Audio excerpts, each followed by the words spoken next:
जब तक सफलता न मिल जाए तब तक हार नहीं माननी चाहिए। जो लोग सफलता पाना चाहते हैं उन्हें अंतिम पल तक हिम्मत नहीं हारना चाहिए। जिस पल हम हार मान लेते हैं उसी समय हम असफल हो जाते हैं। ये बात एक लोक कथा से समझ सकते हैं। हेलो दोस्तों, आज मैं आपको एक कहानी सुनाने जा रहा हूँ जो आपके जीवन में बदलाव ला सकता है। अगर आप मेरे चैनल पर नए हैं तो कृपया इसे सब्सक्राइब करें और बेल आइकन दबाना ना भूलें। कथा के अनुसार पुराने समय में एक राजा युद्ध में हार गया था। उसके सभी सैनिक मारे जा चुके थे।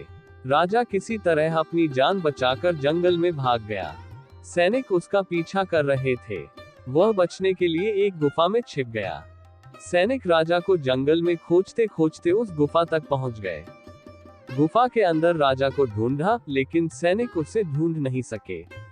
बाहर आकर सैनिकों ने बड़े बड़े पत्थरों से गुफा बंद कर दी। गुफा बहुत गहरी थी। अंदर की ओर राजा छिपा हुआ था। वह काफी थक चुका था।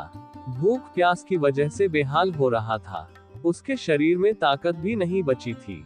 शत्रु सैनिक गुफा बंद करके वहां से चले गए तो राजा अंदर बैठा बैठा सोच रहा था कि अब तो उसका जीवन खत्म हो गया।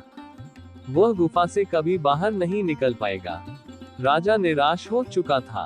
तभी उसे माँ की एक बात याद आई। उसकी माँ कहती थी कि कुछ तो कर, यूं ही मत मर।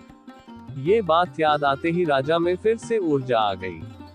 उसने सोचा कि कोशिश किए बिना हार नहीं मानना चाहिए।